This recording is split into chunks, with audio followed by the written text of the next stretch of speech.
Kok bisa sih ada ibu yang buka aib anaknya sendiri? Karena kan ini soal banyak sekali yang melihat bahwa soal atau apapun lah terjadi kekerasan seksual atau apapun itu terjadi kepada anaknya, biasanya itu disembunyikan. Ya sudah, jangan dibuka lah, jangan diumbar ke publik. Tapi tujuan Nikita Mirzani adalah tadi mau memberikan pencerahan pada publik. Itu sudah ada jauh dari persoalan ini. Jadi itu ada peristiwa lain. Sebetulnya Nikita itu tidak tahu. Jadi Nikita sendiri tidak pernah tahu peristiwa ini.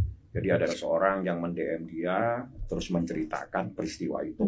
Dan itu bukan di DM, tapi sudah ada di Instagram. Termasuk soal dan lain-lain segala macam itu sudah ada di sana. Tidak tahu dari mana. Artinya justru Nikita begitu tahu ada peristiwa ini, dia harus segera selamatkan anaknya. Caranya ya harus lapor polisi. Tidak ada jalan lain untuk menyelamatkan anaknya dalam peristiwa yang lagi rame itu. Itu rame, ini kita nggak tahu kok ada peristiwa-peristiwa apa. Dan justru dia dapat informasi dari netizen. Oh, justru informasinya dari netizen? Ya. Ada yang men-DM dia, ada yang juga memposting. Baru kemudian dilakukan langkah hukum. Makanya langkah hukumnya adalah menyelamatkan, melindungi anak ini. Caranya melindungi, ya lapor polisi. Contoh seperti fotonya Laura yang saya posting di sebelumnya, dia sedang melakukan kegiatan belajar. Kenapa sih saya blur di sebelahnya dan cuma kelihatan kakinya? Karena saya menjaga privasi dari wali murid, orang tua yang menitipkan anaknya di situ. Karena yayasan itu bukan untuk orang-orang yang tidak punya uang. Yayasan itu rata-rata anak-anaknya orang kaya semua. Makanya saya ilangin, cuman kaki-kaki di bawahnya aja masih ada ya.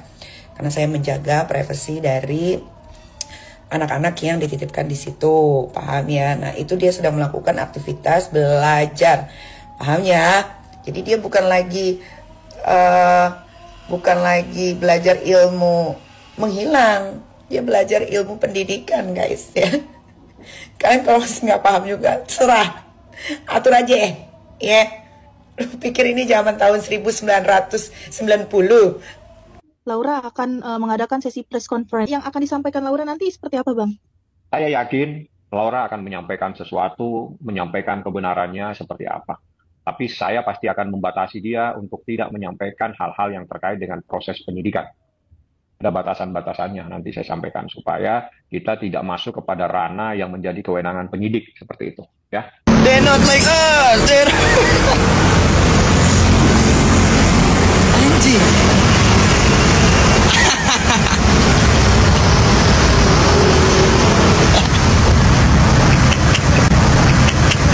Laporan terhadap Fadel.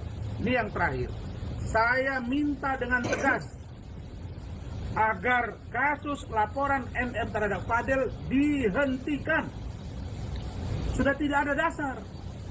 Kemarin Saudara Fahmi mengatakan dia mendampingi. Saya meragukan. Buat apa diperiksa berulang-ulang? Apa yang sudah ditanya penyidik, dia sudah info ke saya. Seluruhnya dia sudah jelaskan. Tapi banyak yang bertanya ke saya, apakah benar Saudari Loli bercerita kepada saya ada dugaan pengancaman terhadap dia? Ada. Dari siapa? Dari orang dekat dia. Nah, sampai segitunya, tapi saya sudah sampaikan itu ke Komnas HAM, sudah sampaikan itu ke Ombudsman, dan dalam 1-2 hari ini saya tetap akan bergerak. Karena saya dengan Bu Ade itu masih punya feeling, Fadel juga hampir tiap hari chat WA ke saya, bahwa kami tidak yakin bahwa dia berada di tempat yang katanya super eksklusif itu. Karena saya nggak bisa gambarkan, dulu kan dia begitu, makanya Fahmi, sekali lancung ke ujian, seumur hidup orang tidak percaya. Karena Anda menebar pernyataan yang tidak sesuai dengan fakta, maka jangan Anda mengatakan sesuatu, orang tidak percaya. Saya kira itu dulu, nanti hasilnya di dalam akan saya sampaikan kepada kalian. Guys, jadi ceritanya gini, Nick Mir ada pasang fotonya Loli sama cowok lain gitu, yang cowoknya rada-rada blasteran gitu, ya kan? Dan nih rumornya katanya di pacar barunya Loli. Lu mau tahu nggak apa kata Fadel Baji deh? Katanya dia, gue kagak cemburu. Kenapa? Karena gue tahu Loli itu nggak bakal bisa lepas dari gue. karena Loli itu tergila-gila sama gue, sama halnya gue tergila-gila sama dia. Jadi menurut gue kalau misalnya udah cinta tergila-gila gitu nggak mungkin bakalan bisa lepas.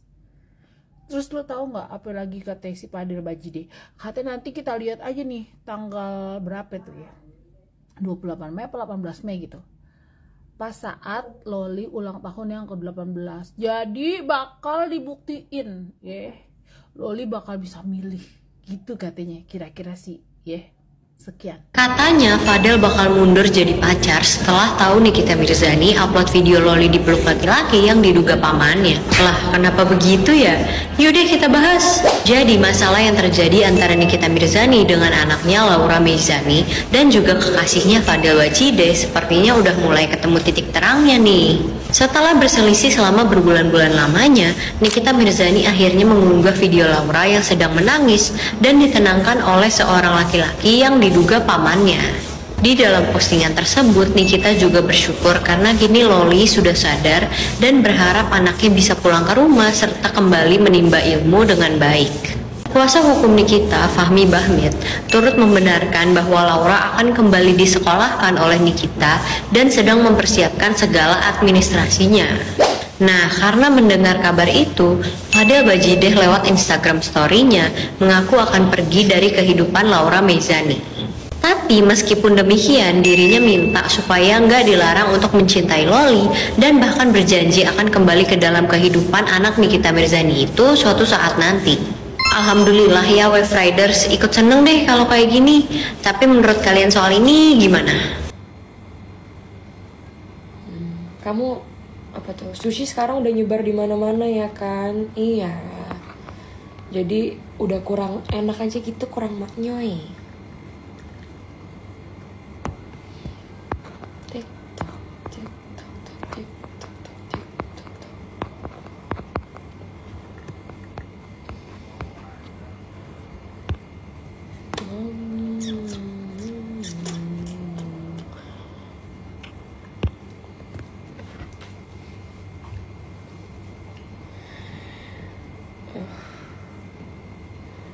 Salam dari Makassar Loli. Halo Makassar.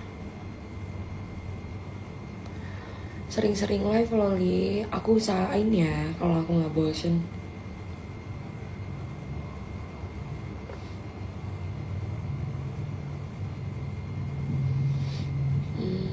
Hai Kak Loli, salam dari Sukabumi. Halo.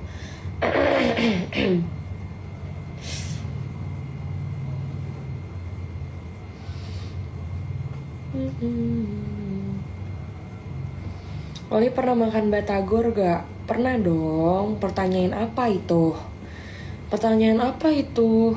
Aku tuh pernah makan batagor, somai, cimol, gorengan, cilor. Banyak kok yang pernah aku makan. Telur gulung tuh pernah. Emang aku hantu? Nggak pernah makan seperti itu. Pernah lah, kan aku cuma manusia biasa sayang. Seblak pernah. Seblak tuh dulu pernah jadi cemilan favorit aku. Aku bisa loh bikin seblak. Aku bisa bikin seblak. Aku tuh dulu suka banget sama seblak. Jadi hampir setiap hari aku tuh makannya seblak banget. Setiap hari tuh makannya seblak terus. Aku tuh diajarin masak seblak sama teteh yang kerja di rumah waktu dulu ya.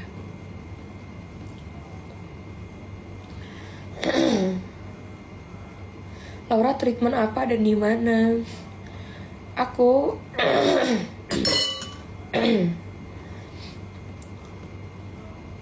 jarang treatment sih. Paling kalau aku treatment, aku konsul dulu ke dokter.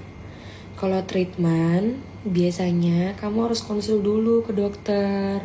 Nanti dokternya yang nentuin kamu treatment apa. Jadi kamu gak bisa nentuin kamu mau treatment ini, treatment itu gak bisa. Biasanya dicek dulu wajahnya. Kalau aku kan, wajah aku kan sensitif. Terus skin barrier aku juga agak rusak, kering. Mungkin karena dulu ini kali ya, karena dulu tinggal di luar negeri, jadi maksudnya dingin mulu. Terus apalagi jerawatan juga.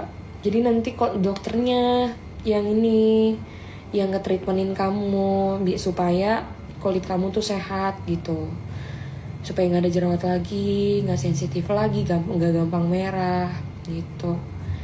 Coba aja kamu kalau pengen treatment kamu konsul dulu. Kalau konsul tuh gratis tahu.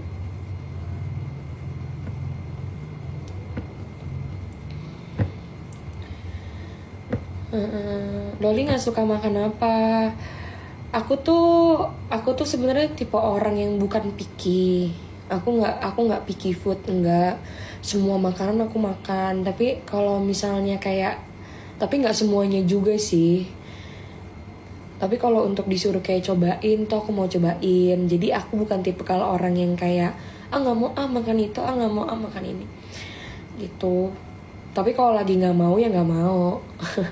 Tapi aku bukan tipikal yang picky ya. Jadi aku kalau misalnya makan tuh gampang. Kayak misalnya makan di warteg gitu, nasi sama sambal sama ayam jadiin.